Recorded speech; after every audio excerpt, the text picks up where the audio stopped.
is what we call a fasting feast. If it was a weekday, it would be a complete fast.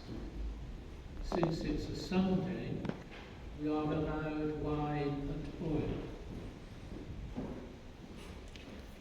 But it is a most solemn fast. Towards the end of the service, after the Blessed be the name of the Lord, the table will be moved into the centre of the church, and the procession with the cross will take place. Once the procession reaches here, 3 times round the table with the priest and the deacon, and then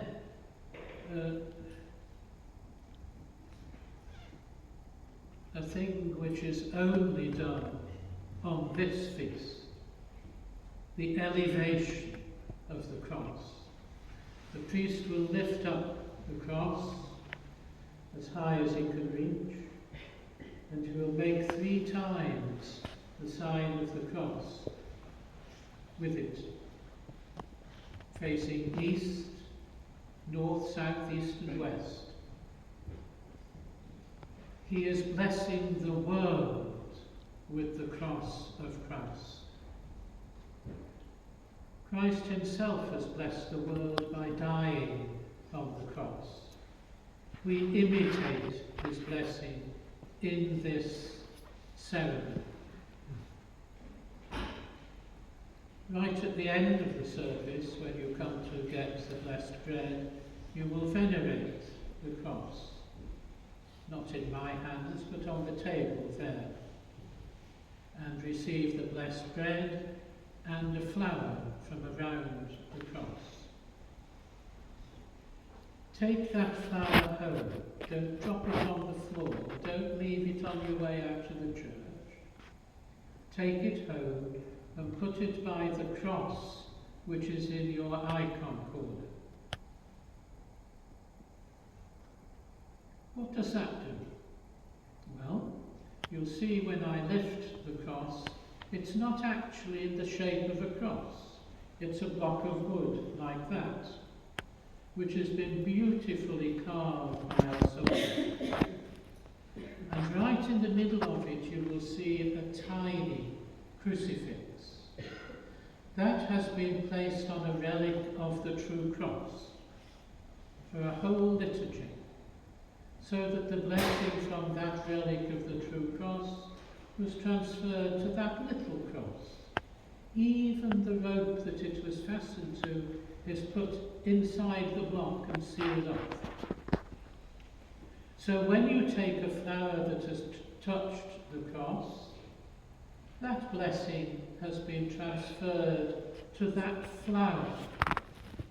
God can bless whatever he likes, but that blessing has been transferred to that flower. Therefore, keep it safe. Put it in your icon corner until it dries out completely. Let that blessing which you receive here in church go with you to your home. And let that blessing in your home spread for your whole family, for your neighbours, and all with whom you come in contact.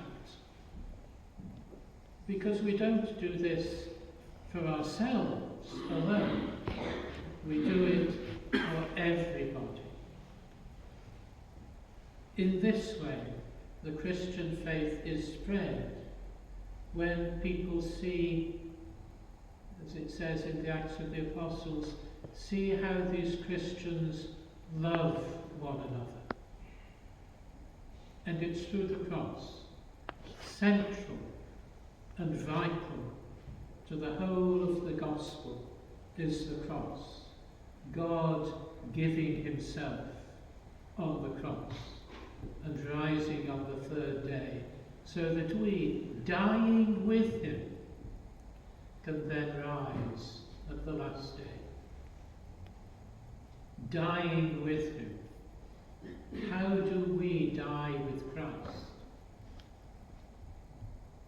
I've said this before, we do it every day in the things that we refuse, even though we want them.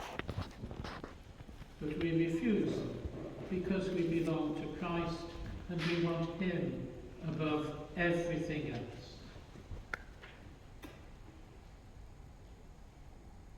So when we come to venerate the cross, do it not with great flair and showing, but as you are able. I can't get down on my knees now very easily. Well, I can, but getting back up doesn't work. So don't make a fuss of it. That is sufficient for those who can't do more. For those who can, throw yourself into it. Adore the cross as we adore Christ's passion and his resurrection from the dead. In the name of the Father,